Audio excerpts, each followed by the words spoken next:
여러분, 우리가 세상을 살아가면서 자부심을 가지고 산다는 거, 이건 참 좋은 일입니다. 자신의 삶에 당당할 수가 있으니까. 얼마나 긍정적인 것입니까? 그런데 이제 문제는 이 자부심이 지나칠 때 문제가 되는 거죠. 이 자부심이 지나치면 착각으로 이어지거든요. 착각으로. 그래서 아주 부정적인 결과를 낳게 되거든요.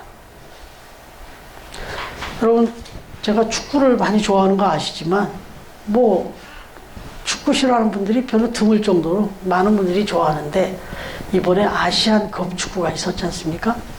근데 이 아시안컵 축구가 우리를 많이 당혹스럽게 했어요.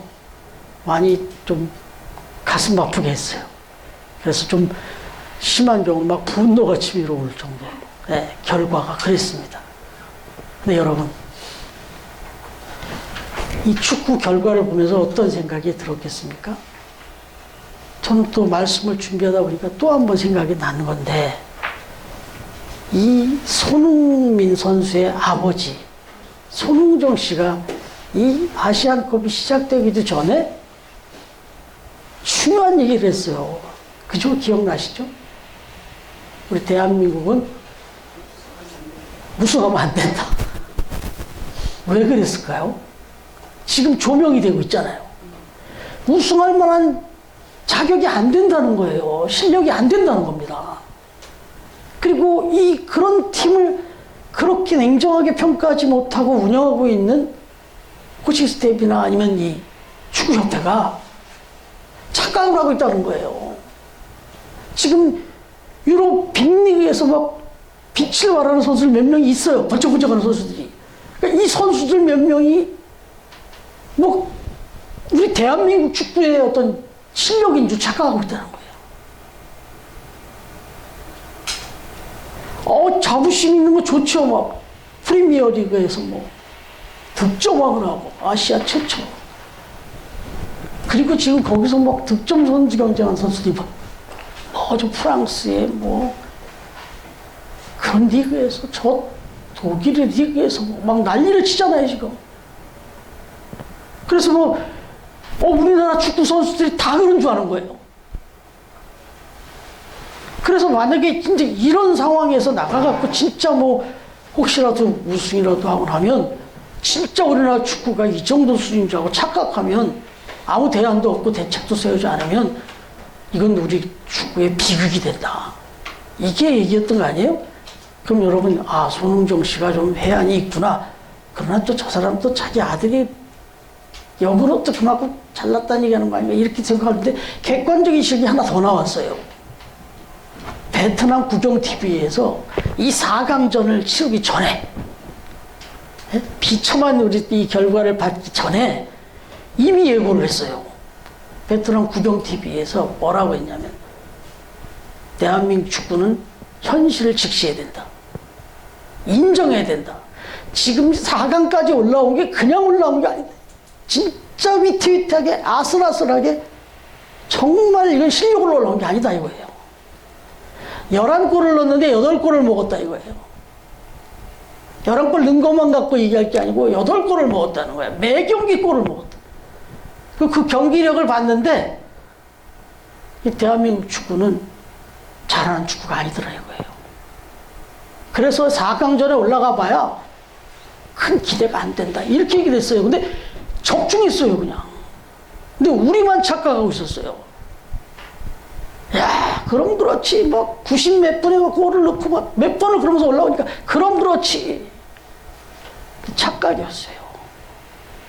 진짜 실력은 요르단하고 4강전에서 한 게 실력이에요.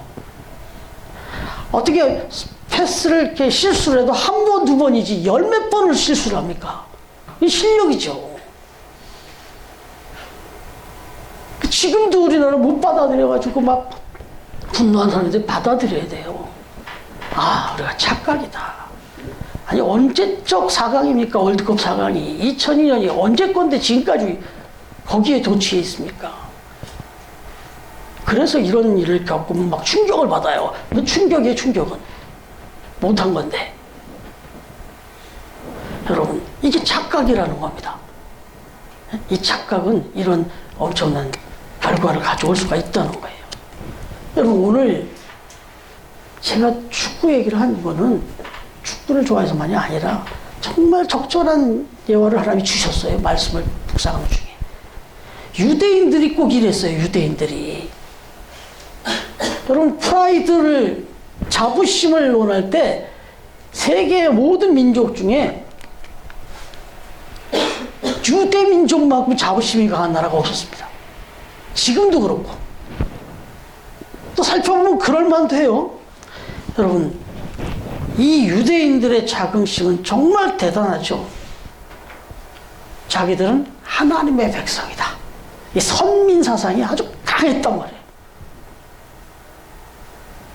세계 역사의 중심에 항상 이스라엘이 있다.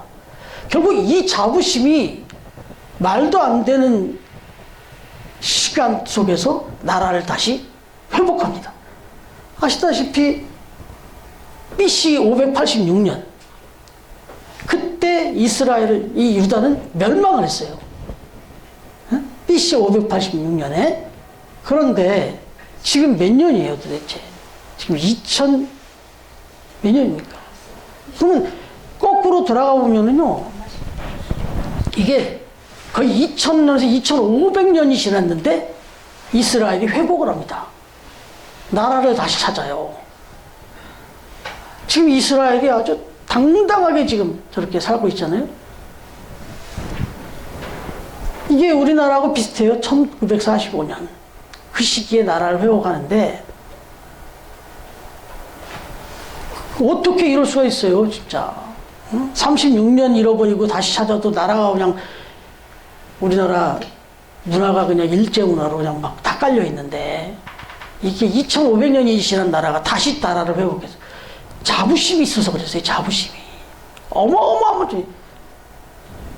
지금도 이스라엘과 하마스가 전쟁이 벌어지는 거니까 외국에 있던 유대 그 젊은이들이 다 짐을 싸서 나라로 가는 거예요.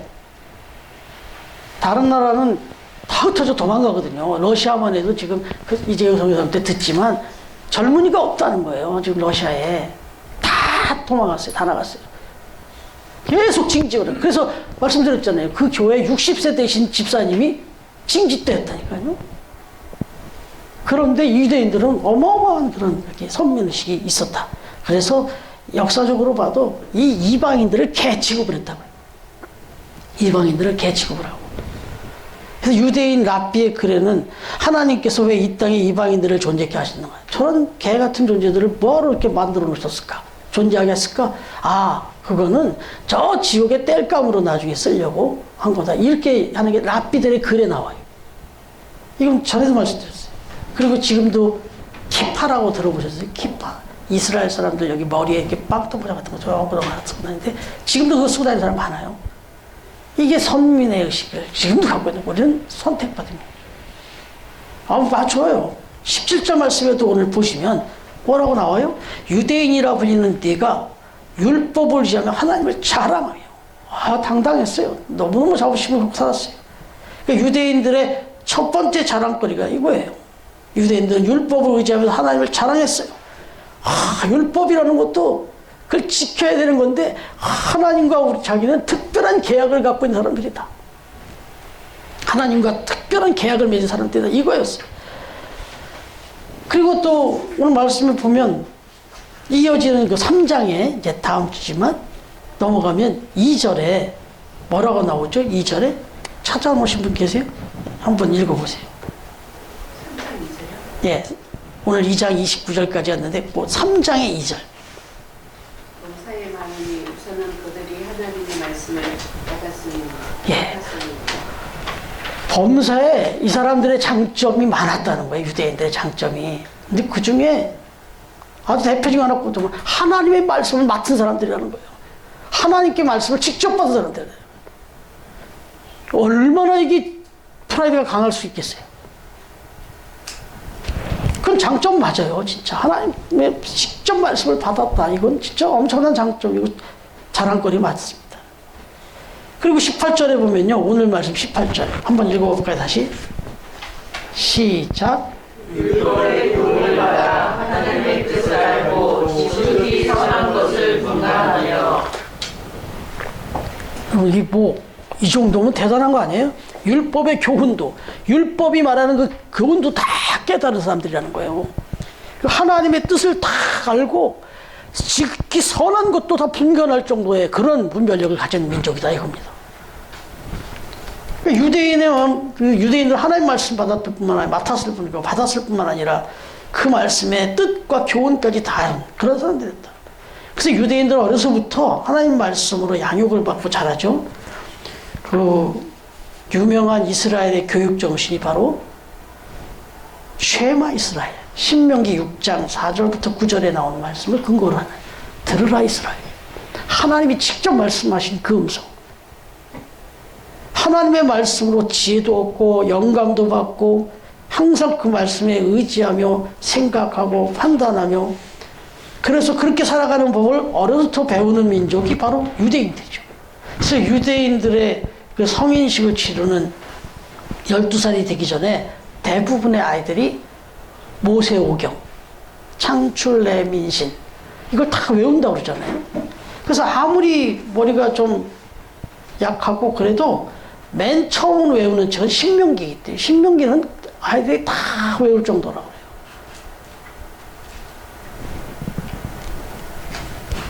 여러분, 이런 이스라엘 민족이 어떤 복을 받았는지 아시잖아요.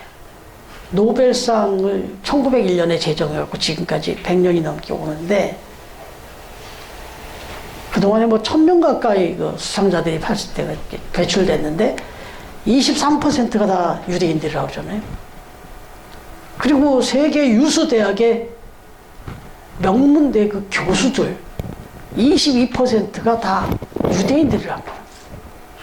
그 정도로 하나님의 그 특별한 그런 지혜와 영처를 얻은, 그래서 정말 자랑할 만한, 자부심을 가질 만한 그런 나라예요. 생각해 보세요. 인구로 보면 1600만이라고 그러잖아요. 그럼 우리나라 경기도 이 도시권 다 합치면 2000만 정도 된다는데 여기 절반도 안 되는 거예요. 한 절반 정도 수준인데 그런 사람들이 전 세계를 주름잡고 있던 거예요. 그러니 얼마나 자부심이고 자긍심이 크겠어요. 사실 지금도. 그런데 여러분, 이어지는 19절 말씀은 이 부분에 대해서 분명한 이의를 제기하고 있습니다. 유대인들의 자부심과 자긍심에 대해서 이의를 제기하고 있어요. 어떻게 지적하고 있는가? 19절부터 20절 말씀인데 제가 좀 쉬운 성경, 아이들 보는 쉬운 성경으로 한번 읽어드릴게요. 19절, 20절 한번 보세요. 보시고 제가 한번 풀어서 읽어드릴게요. 여러분은 스스로가 앞 못 보는 사람들의 인도자요, 어둠 속에 있는 사람의 빛이라고 확신하고 있습니다. 또 율법에서 지식과 진리의 근본을 터득했다고 하면서 여러분 자신을 어리석은 사람의 교사요, 어린아이의 선생이라고 생각도 하고 있습니다. 그런데 여러분이 다른 사람을 그렇게 가르치면서 왜 여러분 자신은 가르치지 않습니까? 하지 말라, 간음하지 말라, 우상을 섬기지 말라 가르치면서 왜 당신들은 그렇게 삽니까? 그렇게 살지를, 그렇게 이 말씀대로 살지를 않습니까? 이렇게 써놨어요. 똑똑해서 가르치고 지혜롭다고 하지만 정작 당신들은 그렇게 살지를 않고 있지 않느냐라고 지금 책망하고 있는 거예요. 이 말씀을 이제 준비하다 보니까 재밌는 이야기가 생각났어요. 아빠와 아들의 대화죠. 아들이 좀처럼 공부를 하지 않으니까 아빠가 아들에게 말하죠. 이 녀석아, 공부 좀 해. 아브라함 링컨은 네 나이에 독하고 변호사가 되었다잖냐. 그랬더니 아들이 아버지한테 한 얘기 아시죠? 아버지한테 아들이 한 아빠 무슨 말하고 있어요. 아브라함 링컨은 아빠 나이에 대통령이 되었던데. 이런 얘기 했다고 그러잖아요. 이게 참 우스갯소리지만 대단한 선민의식과 함께 율법에 능통하게 지혜로웠던 유대인들은 그렇게 한없이 이 자부심에 충만했던 유대인들이 지나온 역사를 보면요, 정말 악독했습니다. 특히 한 가지 예를 들면 아주 이 물질에 아주 찌든 사람들이었어요. 그래서 특별히 고리대금업에 아주 달인들이 유대인들이었습니다. 얼마나 지독했냐면 이들이 그걸 통해서 세계 경제를 주물르고 지금도 주물르고 있는데, 여러분 세익스피어의 희극이 보면 베니스의 상인이라는 작품이 있어요. 거기에 보면 샤일록이라는 사람이 나와요. 그 인물이 유대인이에요. 근데 그 인물이 바로 악독한 고리대금업자입니다. 작품에서 세익스피어가 주인공을 샤일록을 집어넣고 유대인 그 샤일록을 등장시키면서 지적할 정도로 아주 악독했어요. 지금도 미국에서요, 총기 사고가 끊이질 않잖아요. 그저께도 그 타임스퀘어 광장에서 또 총기 사고 또 났잖아요. 그 중학생인가요? 툭하면 나잖아요, 지금. 그래서 총기 소지나 판매를 규제하자는 법안이 계속 올라가지만 계속 부결되고 있어요.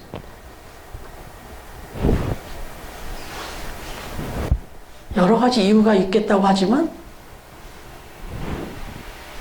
실은 미국 총포상의 대다수가 유대인들이라는 거예요. 이 유대인들이 음으로 양으로 압력을 넣어서 이걸 계속 반대하고 있기 때문에, 그걸 통해서 어마어마한 수익을 얻기 때문에, 그래서 여기저기서 미국은 아직도 계속해서 이 총기 사고가 벌어지고 있어요. 여러분, 이게 하나님의 율법을 누구보다 잘 알고 또 어렸을 때부터 가르친다고 하는 유대인들의 이중성이에요, 이중성. 여러분, 이게 또 이 비극을 낳고 있어요. 인류 역사 속에 이렇게 가장 긴 시간 동안 전쟁을 겪는 나라가 이스라엘입니다. 중동 전쟁은 아직도 끝나지 않았고, 지금도 마치 우리가 좀 조용하냐? 그러니까 뭐 우크라이나하고 러시아가 싸우냐? 그 전쟁은 아무것도 아니다라는 걸 보여주듯이 이스라엘과 하마스 전쟁 보세요. 그 나라는요, 저 상황이면은 주님 앞님이 다시 오신 날까지 전쟁이 안 끝날 거예요. 그 이중성은 하나님이 가장 싫어하는 거예요. 그런 이중성은 하나님이 가장 싫어하는 거예요. 여러분 잘 아시잖아요. 지킬 박사와 하이드. 지킬 박사와 하이드라는 작품.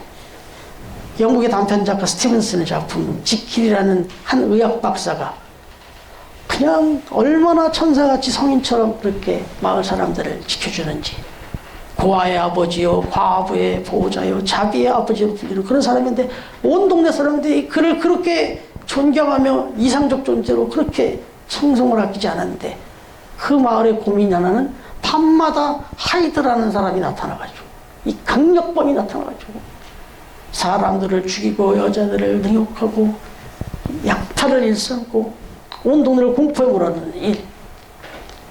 그래서 도저히 안 되겠다 해서 대책을 세워서 이제 잡아야 되겠다. 그런데 어느 날 총소리가 들리고 그 보안관 안에서 총소리가 울리고 봤더니 그 하이드라는 흉악범이 잡혔잖아요. 그래서 많은 사람들 앞에 끌어놓고 그 가면을 벗겨봤더니 충격이 된 거죠.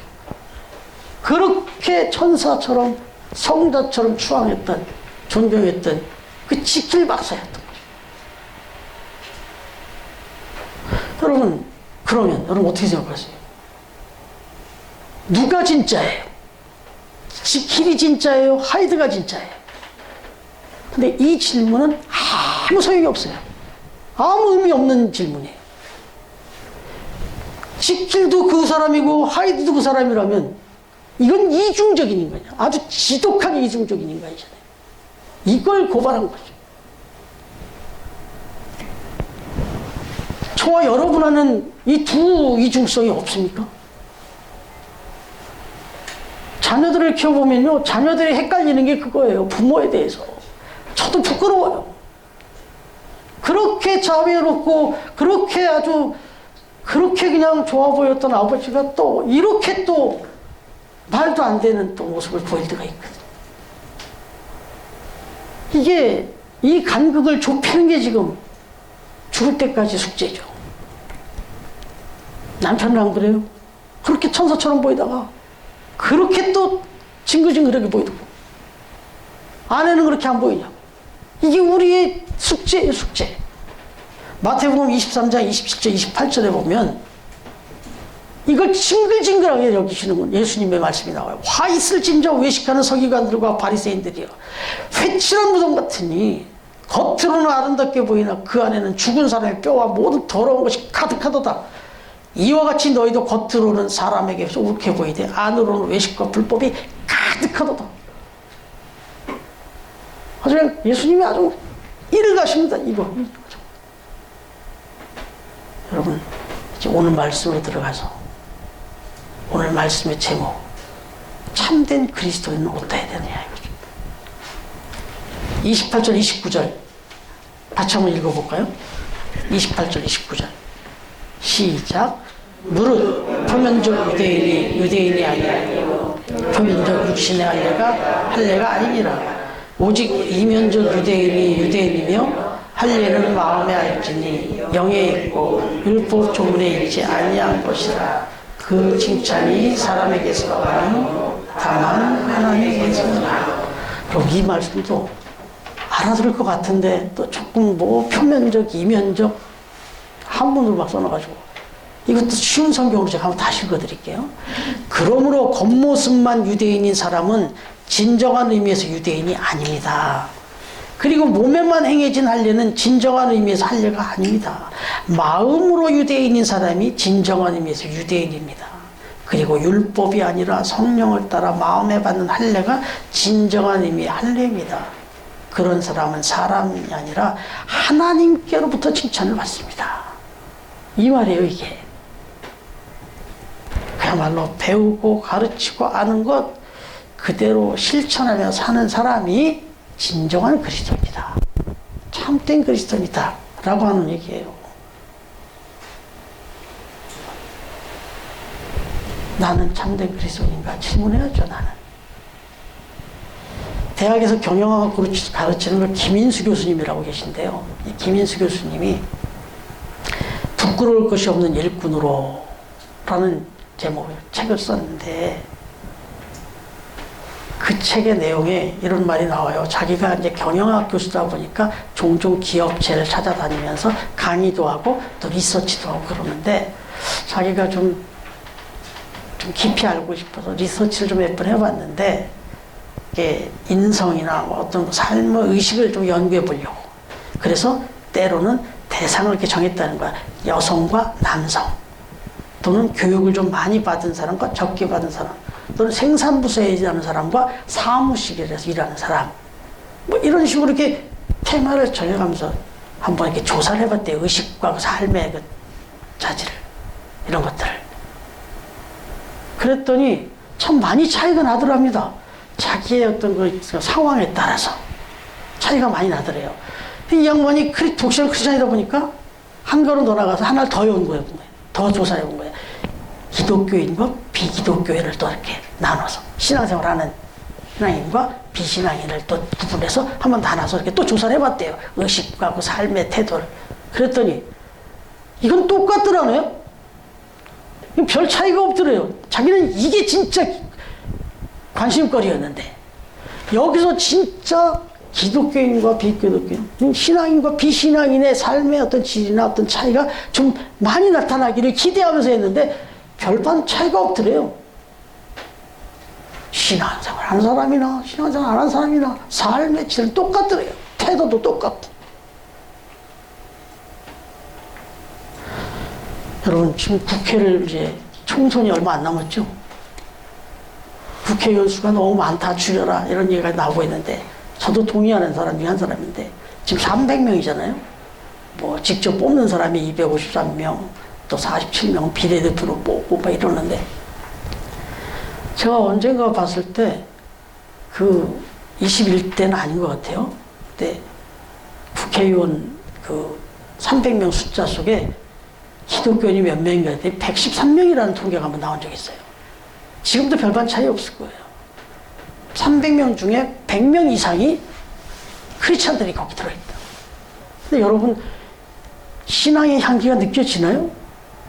지난번에 한번 말씀드렸잖아요. 우리 청소년들한테, 어린 청소년한테 가장 믿지 못할 사람들이 누구냐, 이 세상에서. 그랬더니 정치인들, 국회의원이라죠. 그러면 적어도 거기에서 100명 넘는 기독교인이 있으면 이런 소리가 안 나와야죠. 33%인데, 33%가 넘는데, 이 김인수 교수님 정말 그 결과를 보면서 참담했대요. 여러분, 이거 제가 자폭을 많이 하는데, 죄송합니다만은 제가 솔직한 고백인데, 목사가 됐잖아요. 목사가 되어서 딱 보니까 처음에 어떤 자괴감이 있었냐면, 제가 음식점 주방에서 본 기분이었어요. 아, 그렇게 막 맛있고 예쁘고 참 막 귀한 음식을 주방을 내가 딱 들어가 본 기분이었어요. 아, 그렇게 고귀하고, 그냥 지금도 저는 제가 목사지만 지금도 목사님 앞에 가면 저는 제가 목사라는 생각 다 잊어먹고 목사님하고 그냥 꾹꾹. 그래서 저보다 10살, 20살이 아닌 목사님들한테도 지금도 존댓말을 꼭 합니다. 왜냐면 목사님에 대한 그 존경심이 있거든요. 성직자에 대한 존경심이. 그래서 이 말씀 듣고 그 존경심 같은 거 안 가져도 된다 그런 뜻 아니고 오해하지 마세요. 제가 목회자가 되어보니까 같이 대화를 나눠보고 동기도 많고, 여러분들 아다시피 제가 많은 목회자들하고 친하잖아요. 그래서 참 비교적 많은 목사님들을 교제하는데 다 그렇지는 않아요. 그런데 좀 많은 목사님들하고 대화도 하면 내가 지금 목사야, 내가 뭐야, 이런 생각이 들 정도로 세상 얘기를 많이 합니다. 지난번에 제가 제주도 갔다 왔을 때 얘기했잖아요. 특별 강사를 모집해놨어요. 근데 그분이 와서 하는데 재테크를 가르쳐주고 있네. 그것도 목회 은퇴 후에 그 노후자금, 연금을 어떻게 준비하고 이런 걸 강의를 해주고 있네. 그래서 제가 듣고 있다가 막 화가 났어요. 내가 지금 어디 와 있는 건가 지금. 아니, 그런 걱정, 그런 고민에 사는 성도들에게 믿음의 법칙을 가르쳐주고, 어떻게 믿음으로 그런 세상 걱정을 이기고, 어떻게 살아갈 수 있는가를 그걸 간증해줘야 되는 사람인데, 그런 목사님들이 몇백 명이 모인 그 자리에서 강사를 불러다가 그런 얘기를 하고 있는 거예요. 제가 이 주방 얘기를 좀 하고 있는 건데, 이런 재료를 쓰더라 이런 얘기밖에 안 되는데, 그래서 사실은 제가 목회자를 포기하려고 했다고 하잖아요. 신학교에서부터. 그러나 지나고 보니까, 그러니까 너를 들어서 쓰는 거다. 너라도 깨끗하게, 보지 않지만 재료 깨끗한 거 쓰고 정말 깨끗하게 준비해서 정성을 다해서 그렇게 하라는 거죠. 여러분, 정말 제 자신 돌아보면 기도 시간도, 말씀을 읽는 일도, 세상의 일과 삶의 욕심도, 이런 것도 좀 잘 내려놓고 또 추구해야 될 거 하고, 가끔 제가 기도하러 올 때마다 그런 경우가 있잖아요. 집사님들 자주 만나잖아요. 제가 기도하러 가서. 그럴 때, 이거 저 집사님들한테 쇼로 보이면 어떡하나. 성집사님, 박민 집사님, 제가 솔직한 마음이에요. 내가 저분들의 눈에, 저분들이 여기 와 있을 때 내가 나타나서 기도하러 들어가는 거 보여주러. 그래서 일부러 막 길게 하려고 안 나오는 것처럼 보이면 어떡하나. 내가 그런 고민도 할 때가 있어요. 나 진심인데. 그래서 딱 왔을 때, 솔직히 아무도 없을 때, 손님조차도 없고 아무도 없을 때 들어갈 때가 제일 기분이 좋아요. 진짜 홀리하게 하나님 앞에 기도하는 수. 아무도 보이지 않을 때 들어가서 기도할 때가 정말 기도가 더 마음이 편안하고 그렇게 될 때가 있어요, 사실은. 이제 진심을 말씀드리는 겁니다. 이렇게 자폭을 했을 때 꼭 묻잖아요. 여러분은요. 제가 이 정도까지 자폭을 했는데, 목회자들의 세계를. 여러분들은 어떻습니까? 여러분들은 이렇게 지금 홀리하게 이렇게 앉아서 예배 드리고 계신 이 모습이 이 문을 열고 나가서 요 점포의 분들을 만나서 물건을 하나 사고 뭐 서로 교제하고 인사하는 거 하나하나에서도 변함없이 지금 이 홀리하신 모습을 그대로 보여주고 계시네요. 지금 여기서 이렇게 홀리하게 예배 드리는 이 모습을 자녀들한테 집에 가서 똑같이 보여줘야 된다. 여기서 이렇게 아주 그렇게 천사 같은 부모님이 집에 갔더니 완전히 막 망이처럼 막 그러네. 그러면 애들이 여기서 멘붕이 오는 거예요, 이제. 교육자 자녀들하고 교육자하고의 관계가 이래서 힘들어요. 어떻게 집에 가서 또 이렇게 홀리하게 제가 자녀들을 대합니까? 그거 못하잖아요. 하다 보니까 참 이게 너무 힘든 것 중에 하나가 이겁니다. 사실은 목회자가. 여러분 말씀을 지금 들은 대로 혹 여러분이 다른 사람들에게 자녀들에게 또 누구에게 권면하시는 그대로 여러분이 먼저 그렇게 사셔야 된다. 그럼 다음 주부터는 이제 사순절 기간이 시작될 텐데 그래서 우리가 그렇게 살기가 너무 힘들고 어려운 거 아시니까 예수님이 이 땅에 오셔가지고 먼저 우리 죄를 다 그런 허물을 다 용서해주고 시작하시는 거예요. 네, 일단 용서부터 해줍니다. 깨끗하게 지워줍니다. 그리고 제발 그렇게 살아라 하고 보여주신 기간이 사순절 기간입니다. 우리의 부끄러운 허물과 죄를 사하여 주시기 위하여 십자가의 고난과 보혈을 다 흘려주신 그 주님의 사랑을 생각하면서 우리의 믿음과 행동을 일치하는 신행일치 코람데오 이런 삶을 살아라 이겁니다. 그렇게 살아가는 사람이 참된 그리스도인이다. 사랑하는 우리 처음 가족들, 저는 감사한 게 정말 그런 분들이 모였어요. 정말 그런 분들이 모여서 이게 이런 표현 나쁜 말인데 끼리끼리 모인다는데 참 끼리끼리 모였어요. 너무너무 감사하고 우리 김미화 집사님이시죠? 네, 저하고 전화통화를 했는데 잘 오셨어요. 네, 잘 오셨어요. 한 번 예배를 같이 드셔도 너무 귀한 일이고 앞으로 또 같이 계속 예배를 드려도 귀한 일이고 정말 하나님이 보내셔서 이렇게 오셨으니까 같은 마음으로 참된 그리스도인이 되시기를 주님의 이름으로 축원합니다.